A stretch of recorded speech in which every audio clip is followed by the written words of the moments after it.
Hey, your girl is back. There's Oscar Buzz for J-Lo and Hustlers. TIFF has announced their full-fledged festival winners, and MoviePass has shuttered. Boo hiss and so sad. Stay right there.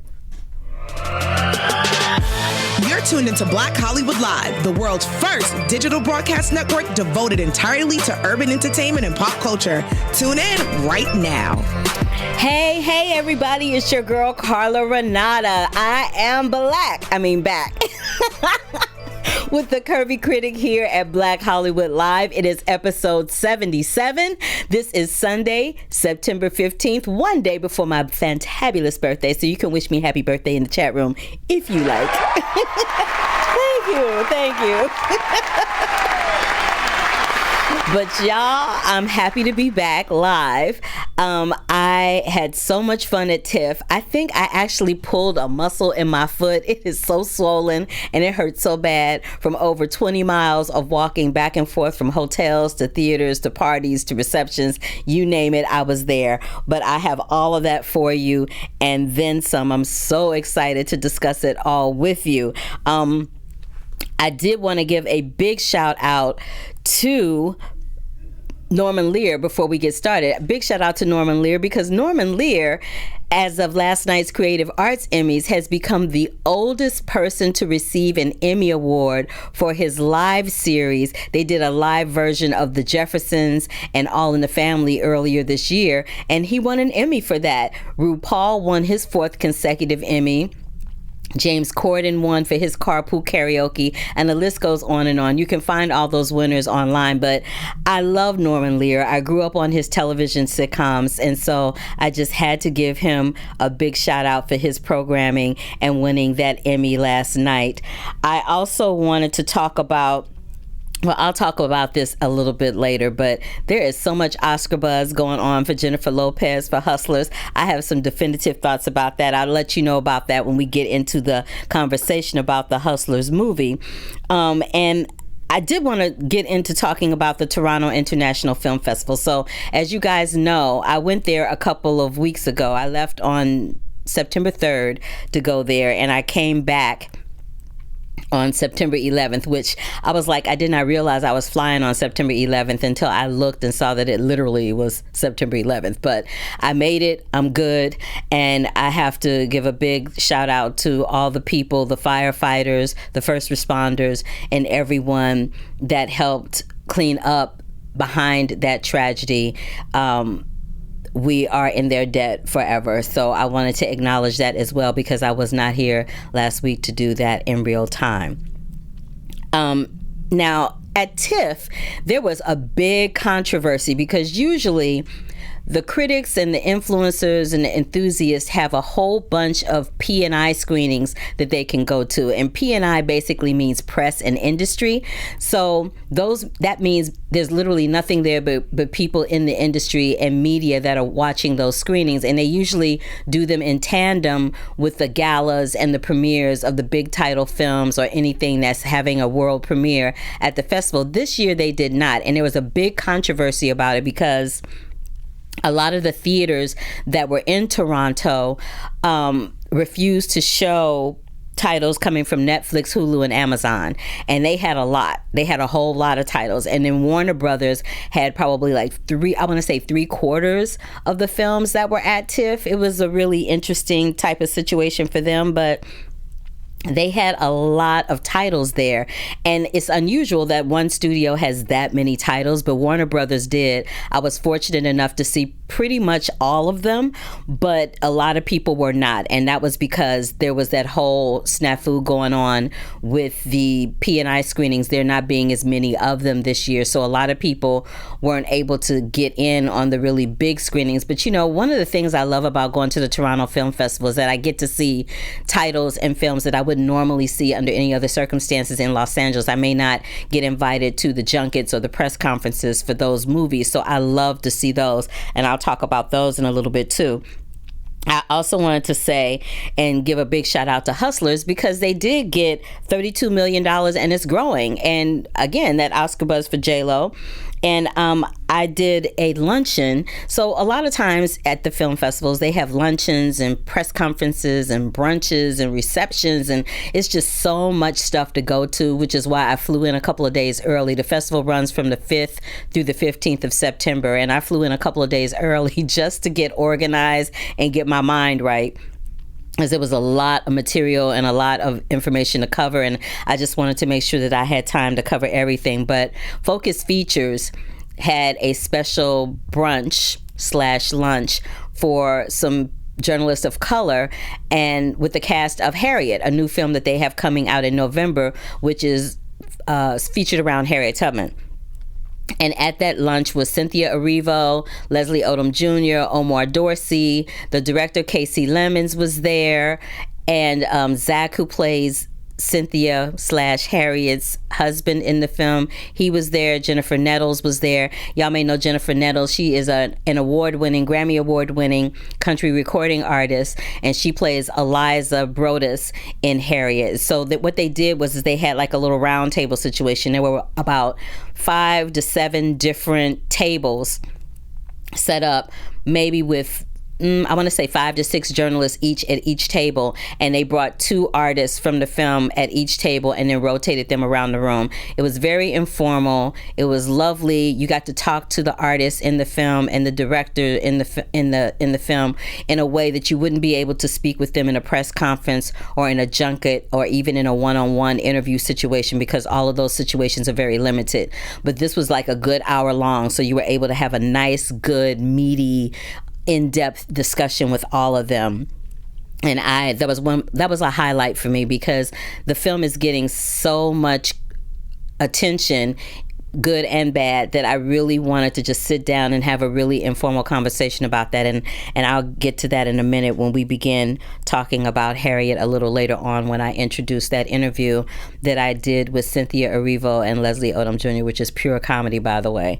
But let me run through these titles real quick, because I have a very finite period of time and a lot of titles to see. I went through some of them last week while I was at TIFF. I ran through some of the titles I had seen thus far. So now I'm going to go through the titles that I didn't have a chance to see before I spoke with you last week. But before I do that, I just wanted to say, if this is your first time joining me here at the Curvy Critic with Carla Renata, please give me a big old thumbs up at YouTube to let me know you were here. I love knowing that my folks are here watching and paying attention and shouting out a sister. I want to give Marlon Wallace a big old happy welcome back in the chat room. I love my peeps in the chat room that join me. I appreciate you, and thank you for my birthday wishes.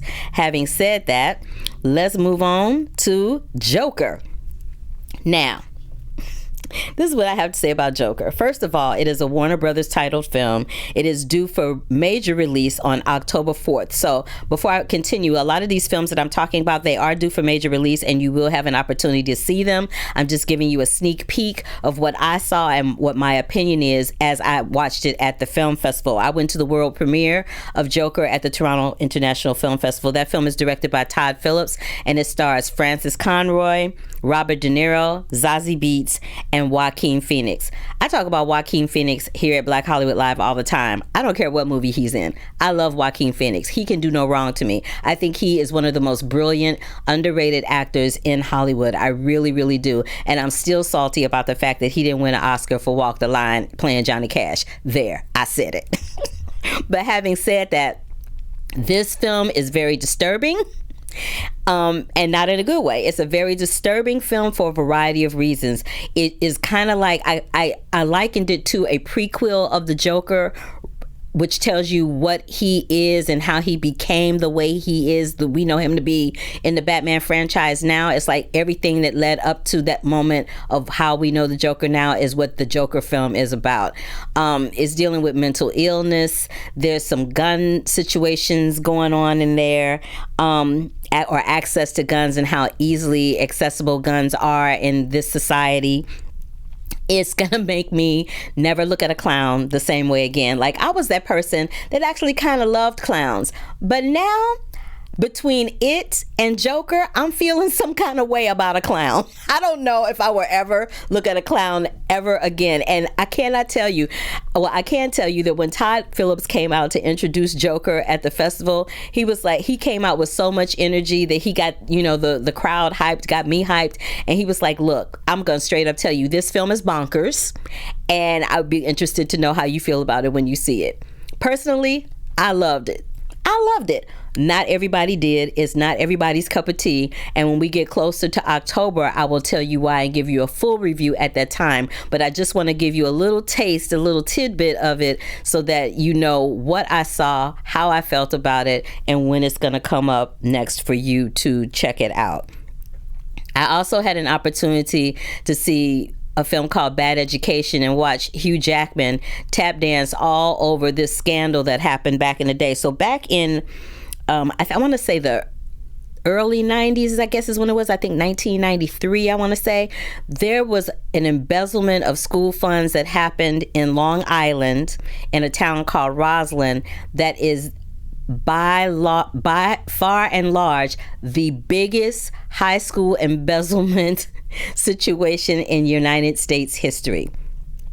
This man that was the principal of this school embezzled this money where he was getting facelifts. He was living in fancy cars. His superintendent of schools had 5 houses and she was going shopping. It was scandalous. But starring in this movie with Hugh Jackman is Allison Janney and Ray Romano, and they are giving performances that, well, actually, Hugh Jackman is giving a performance I've never seen him do before. He is pure, unadulterated evil in this movie, just nasty evil. And it's based on a true story and it's based on true people. So I can only imagine how the real person was. But it's based on the scandal that happened in the school in Long Island, and it's produced by Automatic. That's Automatic with a T-I-K.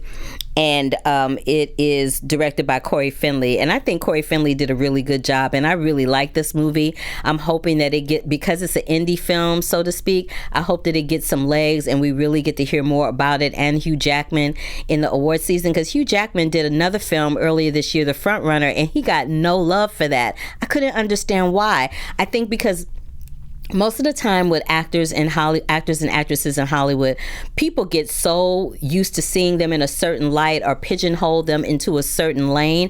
And people are used to seeing, you know, Hugh Jackman as a superhero, as Wolverine, or they're used to seeing him smiling and dancing and singing, you know, like in The Boy from Oz or during the Tony Awards or in some musical somewhere. But I just have to tell you that as actors, the ones that are the greatest are the ones that can span their range across different genres, across different types of characterizations. And in my opinion, Hugh Jackman is one of those people. So don't sleep on Bad Education.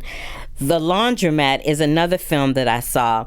It is based on another real life scandal that revolves around something called the Panama Papers. So basically what the Panama Papers is that, for instance, if you got some health insurance, you sign your health insurance papers with this one company, but then that company sells it off to another company, and then that company sells it off to another company, and then at some point somebody gets a hold of the papers or these policies and they become fake policies. So when it comes time for you to get your money from your policy, you find out inadvertently during the scandal, people would find out inadvertently that not only did they not have a policy, but the policy wasn't worth as much as they thought it was after all this money they had been putting into it for years and years and years and years and years. And the papers would get passed through various hands and eventually end up with some real estate people and some banking people in Panama. That's why they call it the Panama Papers. But it's directed by Steven Soderbergh. It's made for Netflix, produced by Netflix. It'll be on Netflix, available to stream as of September 27th. And it's got like, I can't even go through the plethora of stars that they have through this film, but I'm gonna try. So they've got Meryl Streep, Antonio Banderas, Gary Oldman, Jeffrey Wright, David Schwimmer. There's cameos by James Cromwell, Sharon Stone, Stephanie Marsha Stephanie Blake, sorry, Matthias Schoenhardt, and the list goes on and on, but it's really creative how they tell the story, and I was all in, and there's an ending to that you do not see coming, and I'm not going to tell you what it is, but when I saw it, my mouth was blam blam on the floor, open all day long. I was like, what is happening right now? And couldn't believe that I didn't pick it up before that moment where it's revealed. So if anything else, you should see it for that, but I will say it involves Meryl Streep.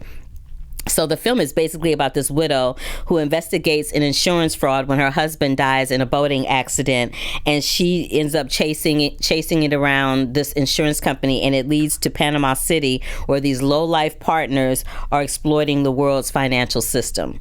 So, it's a pretty deep little movie, and I enjoyed it. So check it out if you can. Ford versus Ferrari. I have a Ford Mustang, so I was all over this movie. I love me a Ford Mustang, and so I was like, Ford versus Ferrari, I don't know what that means, and I wasn't understanding why, but apparently the Ford Corporation was in trouble. They were trying to figure out a way to brand their company in a different way. They decided to bring a sports car into the fleet, and at that point, Ferrari tried to buy them out, and so there was this big fight between them. But this film stars Matt Damon and Christian Bale, two of my faves.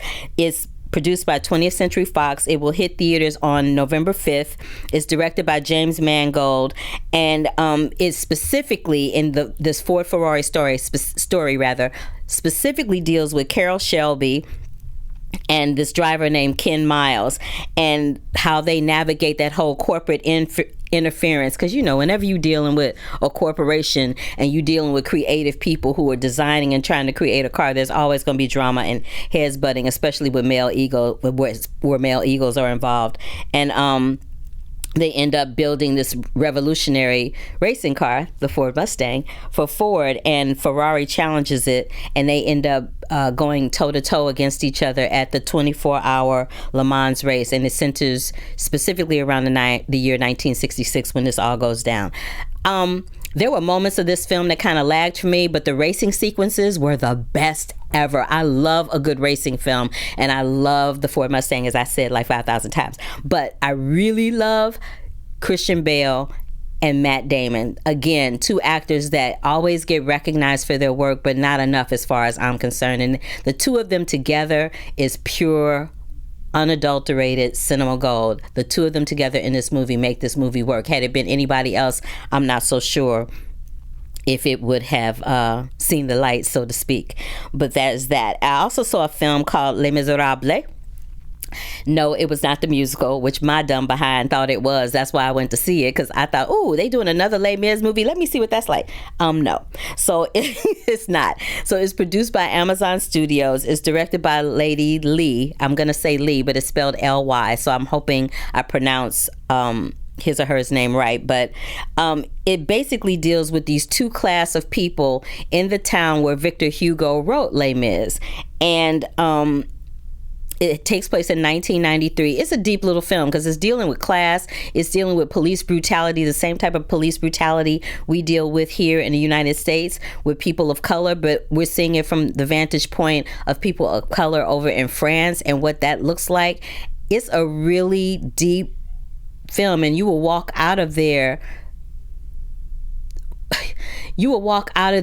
wondering about a lot of the things that you saw. It'll just make you question a lot of the things that you see here on a daily basis and wonder why our society, whether it is in another continent or whether it is here or in another country, why in this world we're dealing with this whole police brutality theme right now. Like, why is that so much at the forefront? And my personal opinion is humanity needs to just wake up and become a little more patient with each other. And I feel like technology, as much as I love it, has played a huge part in that. But I feel like this film is something that everybody should see. I do not have a release date on it just yet, but when I get it, I will definitely let y'all know, because you know that I do. Now I'm swinging back around to Harriet. So Harriet, like I said earlier, is a Focus Features film. It's going to drop on November 1st. It may drop a little earlier. I'll let you know if it does, but it is directed by Kasi Lemmons. Kasi Lemmons did Eve's Bayou and a bunch of other films, but she is wonderful, wonderful female director of color. I really admire her and appreciate her work. And she's a St. Louis homie. She's from St. Louis, Missouri. So, I'm always supporting people from St. Louis on this show. That's just my thing. But she is the director. Deborah Martin Chase and her production company, Martin Chase Productions, are the producers, along with Focus Features. It stars Cynthia Erivo, Leslie Odom Jr., Vanessa Bell Calloway, Janelle Monáe, Omar Dorsey, Jennifer Nettles. Now, what I will say about it before we play this interview is that a lot of people, when we first started talking about Harriet, were talking about they didn't want to see it because they were afraid they were going to have slave fatigue. This is not a slave story, but I will say that you cannot talk about Harriet Tubman without acknowledging slavery. That is part of her narrative. So if you think you're going to go see a movie about Harriet Tubman and you're not going to see some slavery, you are sadly mistaken. It's going to be there because that is part of her narrative, and you can't tell her story without talking about slavery. You just cannot. But what I will tell you is this. Cynthia Erivo got a standing ovation, and this film premiered the same night as Judy at TIFF. Now, it was all up in the news about Renee Zellweger getting a standing ovation at Judy, but nobody talked about Cynthia Erivo getting a standing ovation for Harriet, and I was there, and she did, and she's fabulous in the movie. She is the film. She is a star, unequivocally. The movie would not work without her, and I can't say enough about her. And there's been a huge controversy surrounding her. There was a hashtag called Harriet Deserves Better. And I'm speaking with her and Leslie Odom Jr., who plays William Still, about that controversy. I'm speaking to Leslie about his character, and I spoke to Cynthia about what it was like to play Harriet Tubman and some little tidbits of info that I found out about her. Take a listen. Well, yeah, she has a young... Yeah, she, in her later years, she ended up being with a younger man. A lot younger. I think he was in his 30s, maybe, when she was... And by the time they were together, she was in her 40s, late 40s, maybe. Do you and Harriet have that in common, possibly? No. No, I'm younger than my man. Okay. Well, there was an ex who was younger. Okay, see, I think there was a little cougar tendency hanging up. Trying to be on the DM, but it's okay, I got you. It's all good. Now, there's really heavy buzz on you with this particular award season, and if you win this, you'll be eligible for that EGOT, which has very few members of people of color. Yeah. People like Whoopi Goldberg, Robert Lopez, and Rita Moreno. How are you feeling about that? It freaks me out a little bit. And I say from your lips to God's ears, if that is what is going to happen, then I would be very appreciative of that. It would be awesome. But we'll see. Leslie, how much did you know about William Still before you started doing this project? I knew the name and I knew what he'd done, but I certainly didn't know about the life. I didn't know about the life the man had lived. I didn't know about his parents or the circumstances that he grew up in. Even in the information age, we have people standing on a soapbox saying, like, slavery sounds like a choice. Why didn't they just escape the ignorance of that? Dropping down into William Still's life as one example, whose mother tried to escape twice with her 4 children and was brought back into chattel slavery twice, had to make the choice on the 3rd escape attempt to leave 2 of her sons behind, and she made it. She escaped with her 2 daughters to New Jersey. She had new children in Jersey. William's one of the children she had in freedom. And so learning about that detail in his life, imagining what it must have been like to be raised by a mother who she must have been in grief forever. So all of us were raised by people, and maybe dad was a little too gruff, or mom didn't hug me the way I wish she would have. Those things, and then later in life you learn, that thing happened. That's why. Yeah. That's, you know what I mean? So just, I do. Yeah, so it was just that family piece of his, changed learning about everything. His parents. I worked all that into my knowledge of who William Still was and what his work was, and it just made it more personal for me.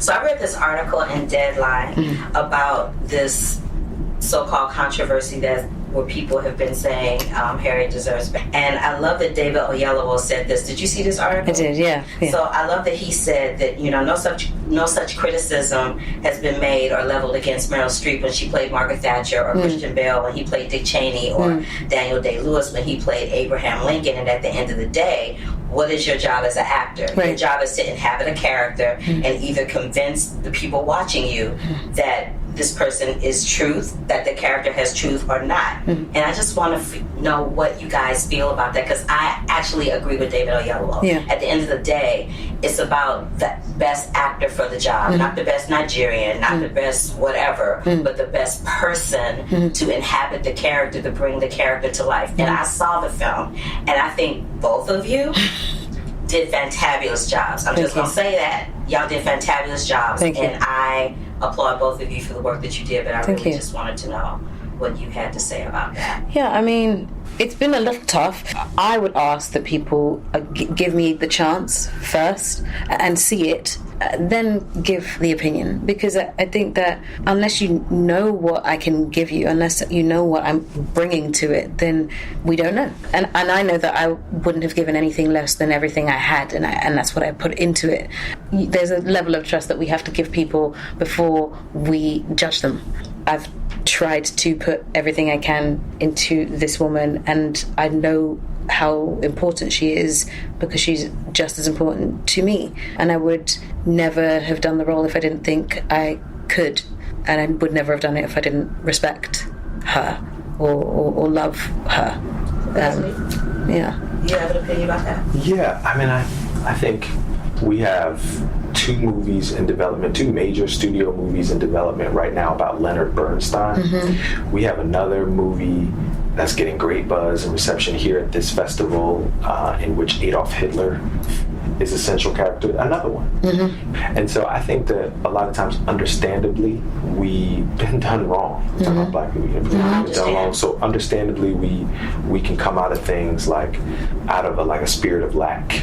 It's like, this is the one Harriet movie, and they didn't do it the way that I think it should be done, which is fair, but I don't know, I submit, it's like, we can see 4 or 5 more Harriet movies. Yeah, I was talking to Casey downstairs, and she said she's got 5 more in her. Yeah. She felt like this wasn't enough to fully delve into the story. This is this version. It's only this version. Yeah. It's only this version. This is the movie that Casey and Deborah and Cynthia and Focus wanted to make. I'd go see 4 or 5 more Harriet movies. Yeah. I mean, as long as they're great, we can look at her from different perspectives. Yeah, if you think about the amount of Queen Elizabeth movies about Queen Elizabeth, the series, JFK, all of them. Right there with y'all. What did either one of you learn about Harriet Tubman that you didn't know before coming into this project? Well, I guess I was reminded that she loved, that she was a woman who had love and who lost love, and that she had lost children, that she went through the things every woman has been through at one point in their life. And that, to me, made her so much closer, which actually made her even more special, because to have gone through it at that time, gone through all of that at that time, because she came back for him and he left her, just was like, to then continue again, to begin again and figure out how to start over again. And that starting over was to bring people to freedom, to save lives. That was heartbreaking, by the way. I was sitting down for lunch with a friend of mine, and she was like, she was like, I was thinking about Harriet Tubman the other day. Like, Harriet was just walking states. Yeah. Like, she didn't have like a Nike or like a it's when you think about it, a lot of narcolepsy. We learn the broad strokes, but whenever you dial down into a life, you like the detail you drill down, and you like, wait, what did she do again? You know what I mean? It's and the longer you live, the more because then when you're a child, you just have so little to compare it to. And so when you look at what a Harriet Tubman achieved, you're like, you're comparing it now to some years that you lived and some obstacles that you think you faced. And you really? and you sit up next to what, hold it up next to what this woman achieved. So it's just stuff like that. I imagine 20 years from now, I might realize a new detail. It's like, wow, I didn't, that didn't make sense to me 10 or 15 years ago. You feel me? So we can keep looking at these things, and we should. I appreciate y'all. That's my time. I loved talking to the two of them, mostly because they're Broadway babies. If you don't know who Cynthia Erivo is, Cynthia and Leslie won their Tonys the same night. Cynthia Erivo won her Tony for the revival of The Color Purple playing Celie, and Leslie Odom Jr. won his Tony for Hamilton, which they're also going to make a feature film of that. So I'm looking forward to that. But I thought I would pee in my pants when Leslie talked about that conversation he had with his friend, and she was like, so Harriet was just walking states? That's something to think about. Miss Thing walked at one point over 700 miles with her feet, and I was complaining about walking the 20 miles in Toronto about how I was pulling muscles and tendons in my feet walking 20 miles in the little square block rootage of Toronto. Can you imagine walking 700 miles, falling asleep, dogs following you, and all kinds of stuff? We owe a huge debt to the fact that a Harriet Tubman even existed. Because of a Harriet Tubman, I'm able to sit here and talk to you today. So you guys check out Harriet when you get an opportunity. If you don't know what the controversy is that was surrounding Cynthia Erivo, all you got to do is type in hashtag Harriet deserves better, and you'll find out what that's about. But as far as I'm concerned, Cynthia Erivo put her foot in it with this film, and she did her thing. And as far as I'm concerned, she should get an Oscar nomination for her role. At the beginning of the conversation, I said real briefly, I was like, so I heard through the grapevine that Harriet Tubman was a cougar, that she was dating younger people. So that's where she was in the beginning of the conversation. I forgot to set that up. All right. So The Goldfinch is another film that I saw. It's produced by Amazon. They gonna kill me. Amazon Studios. It dropped on 9/13 this past weekend. It's directed by John Crowley. It stars Nicole Kidman, Jeffrey Wright. So this is another film that Jeffrey Wright had, because I talked about him in The Laundromat a little bit earlier. Ansel Elgort, Oaks Fegley, Luke Wilson, Sarah Paulson. It is based on a book, an award-winning book written by Donna Tartt. I think it won the Pulitzer Prize, and so it is a film adaptation of that book. It's about this little boy in New York who is taken in by a wealthy Upper East Side family after his mother is killed in a bombing at the Metropolitan Museum of Art. This is the problem that I had with that film. They never really explained to you until like maybe the final act, and I probably missed it, but I felt like in the final act is when I finally found out why this bombing took place, what this boy was doing, what the goldfinch meant to him, how he ended up with it. But the final act of the film was probably the best part of the film. This film is 2.5 hours long. I just feel like they took a lot for granted with the audience, stretching it to 2.5 hours long. Someone in the studio was telling me that this book is over 300 pages and that they had read the book. So I'm like, okay, then that's why the movie was 2.5 hours long. I enjoyed the movie. I just felt like it took them a really long time to get to the point, and that kind of annoyed me just a little bit. But the performances, most of the films that I saw at TIFF, the performances were stronger than the actual film, and that would be the case with this one as well. So that is The Goldfinch. It opened on September 13th, and it is produced by Amazon Studios. So you can probably stream that one online, more than likely. Ad Astra by New Regency Pictures and 20th Century Fox. It will hit theaters this week on September 20th. It is directed, written, and produced by James Gray, and it stars Brad Pitt and Tommy Lee Jones and Donald Sutherland. It deals with a young man who is the son of an astronaut, who also is an astronaut. He takes on this mission to go into space to uncover the truth about his dad's mission 30 years previous. When I tell you Brad Pitt is doing his thing in this movie, Brad Pitt always does his thing, but this movie in particular is just really, he's doing a really good job. I really like the way that the film was written. I love the way that it was filmed, and what I really loved about it is the fact that this is a space movie, yet another movie about space and astronauts, but we've never seen it from the vantage point of a generational space tale being told. So that's what I particularly loved about seeing this story, Ad Astra. But It's a good film. I really enjoyed it. You guys would like it too. Go check it out when it hits theaters on September 20th. And now I finally brought it back around to Hustlers, baby. Hustlers, Hustlers, Hustlers. When I tell you this was the talk of TIFF and everybody was trying to get a ticket to it, but they kept having the Hustler screenings on the same nights as a lot of the other screenings that I had scheduled and had tickets for. So I actually didn't see this one at TIFF, but I saw it when I got home. And I'm kind of glad that I did, because it deals with these strippers. It's a true life story, and it deals with these women who basically do what dudes on Wall Street and businessmen do all the time. It's just women, and they getting away with it. They are gangster. They are taking the Wall Street thugs and taking their game and flipping it around on them and becoming millionaires in the process. Everybody's talking about J-Lo in this movie and Oscar Buzz. She was good. I don't know if she deserves an Oscar for this. She might squeeze by with a Best Supporting Oscar nom, maybe. I'm not sure. I have very conflicted feelings about that.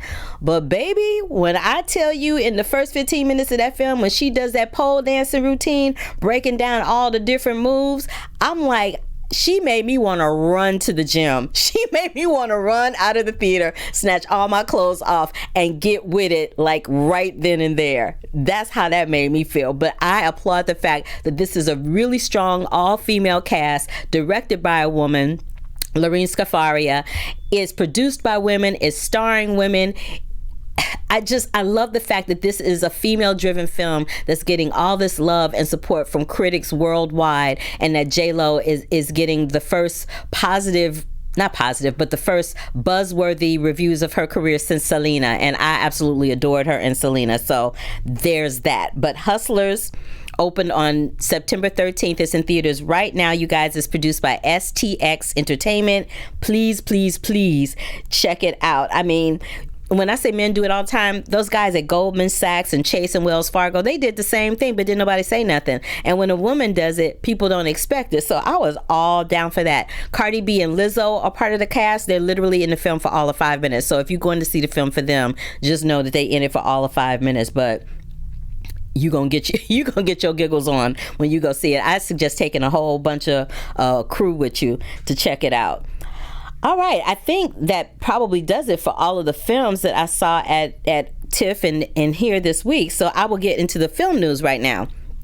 I want to give a big, huge shout out and congratulations to Professor Jacqueline Stewart, who has been named the brand new host at Turner Classic Movies for Silent Sunday Nights. So tonight would be the first night we'll be seeing her, and she's doing a Q&A online, I believe. Please go over there and support my sister. Turner Classic Movies is really trying to raise the bar with bringing people of color over there as hosts and as guests and as pundits. So I applaud them for that. I met Jacqueline Stewart ironically enough, at the Turner Classic Movie Film Festival a few years ago, and she is the most gracious, most stellar, most classy woman I've ever met, and she knows her stuff. She is a professor of cinema at the University of Chicago. Like, that's her daytime gig. So you guys, again, congratulations to Ms. Jacqueline Stewart, the new TCM host, Turner Classic Movies host for Silent Sunday Nights. That's what she's doing, Silent Sunday Nights, over at TCM. I also wanted to give a big shout out to my homie, Mr. Sterling K. Brown. He and Kerry Washington have a new film that they're doing, and it's called Shadow Force. It's part of his production company. I think Lionsgate is producing it. And it's an action flick, and I hear that it's kind of like Mr. and Mrs. Smith. You know that film back in the day with Angelina Jolie and Brad Smith? It's kind of in that line, but it's with Kerry Washington and Sterling K. Brown. I'm down for all of that. Ellen Bernstein and Emma Thompson have been cast in a new Peter Pan flick. This time, instead of the Lost Boys, it's going to be the Lost Girls, and it chronicles 4 generations of darling women as they struggle in the aftermath of their adventures with Peter Pan in Neverland. The film follows how Wendy struggles to retain her creative spirit after her fantastical journeys with Peter Pan. I'm all about that one too. Orange is the New Black Emmy winner, multiple Emmy winner, Uzo Aduba will be seen on season 4 of Fargo on FX. So look for her. It's going to be set in 1950s Kansas City, Missouri. I always talk about Missouri on this show, so you know if Uzo Aduba was going to be on Fargo set in Missouri, I was going to have to talk about it and give her a shout out. So that's happening. Be on the lookout for that. Boys Don't Cry, which is one of my fantabulous favorite movies of all time, directed by Kimberly Pierce, is celebrating its 20-year anniversary this year, and is also being celebrated, as well as Kimberly, at the Women Under the Influence inaugural film festival, which is happening from September 20th through September 22nd, and they celebrate female-led cinema, female leads in cinema, and female-led cinema. That's happening in Idlewild here in California. So I wanted to give all of those shout outs. I wanted to make sure that you were aware of Where's My Roy Cohn. I talked about that documentary on this show a little while ago. That is going to be in theaters this week. And then I also wanted to give you my streaming my streaming pick of the week. It's a film called The Weekend. It's produced by Lionsgate and Homegrown Pictures. Homegrown Pictures is the independent film company owned by Stephanie Allain. I've spoken about Stephanie Allain here before. Stephanie Allain is the producer who was a executive over at Paramount Pictures who discovered John Singleton and helped him make Boys in the Hood. So Stephanie Allain's Homegrown Pictures now has a film out that it started streaming online as of September 13th. It stars Sashir Zamata, formerly of Saturday Night Live, Tone Bell, my girl Kim Whitley, DeWanda Wise from Something Great, which was on Netflix earlier this year, and Yolande Noel, who is on Insecure. It deals with this comedian who is Sashir Zamata. She goes away for the weekend with her ex-boyfriend and his new girlfriend. So now, just the description of that, pure comedy alone. But when I watched it, I kind of enjoyed it, and I got my giggle on, because it was like, you know how Seinfeld always started off his show in the comedy club, and then whatever he talked about in his comedy routine at the beginning and the end of the episode, what his comedy routine book ended, whatever the episode was about. That's how The Weekend was. It was like a black version of Seinfeld in a feature film, and it was pure comedy. But it also sheds the light on how when you're in a relationship sometimes and you break up for something that's really stupid in the long run, you realize that all the reasons you came up with for why you shouldn't be with that person are really all the reasons why you should be with that person. So it's a very charming film. I enjoyed it very much. Again, it is called The Weekend. It is produced by Lionsgate Pictures. It went up online on September 13th, and it's also produced by Homegrown Pictures, which is owned and run by Stephanie Allain. Let me see what y'all talk about in this chat room, because I've been running my mouth and I have not said anything to y'all at all. Oh, yes, Marlon Wallace. I did forget to mention Constance Wu in Hustlers. Constance Wu is in Hustlers, and she's fantabulous too. There was a story running around online about when J-Lo was teaching her the stripper moves, that she kept punching her in the face, but they say it was totally accidental. But you know, I got one eye open on that one myself. I don't know about y'all. The other movie only spends a second on the painting. Yeah, that movie only does spend The Goldfinch is what he's talking about. It does only spend like a few seconds on that painting, and I was like, I don't know.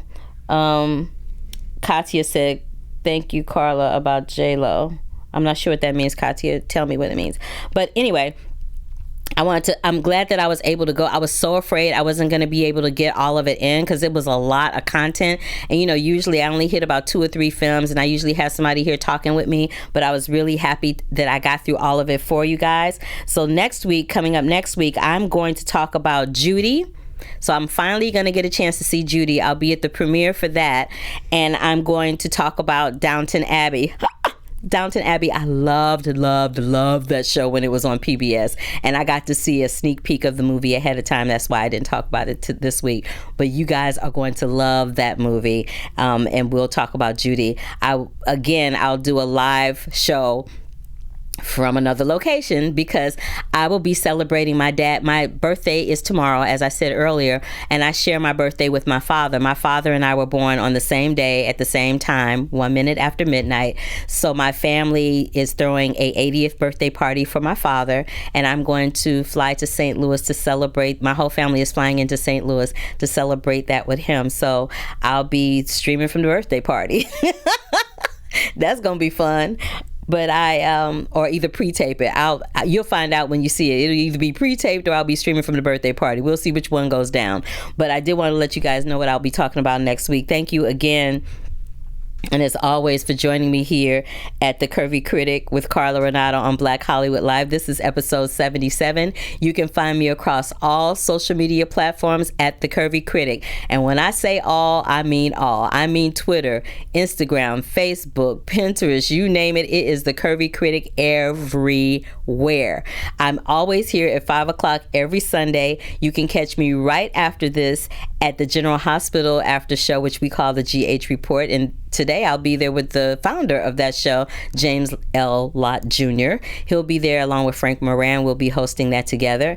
And you can find me on the panel with Dancing with the Stars on Monday nights here at AfterBuzz TV. So until the next time, love, peace, and hair grease, y'all. And I'll catch you on the next one. Bye. On behalf of our BHL staff, we would like to thank you for tuning in to Black Hollywood Live, the world's first digital broadcast network devoted entirely to urban entertainment and pop culture. Check out our Black Hollywood Live YouTube page for even more great programming and amazing content, and be sure to subscribe and like our channel when you do. I'm your BHL host, Nakia Monet, and you can find me on all social media at Kiki Boom Boom or at Black Hollywood Live. Black Hollywood Live, Hollywood redefined.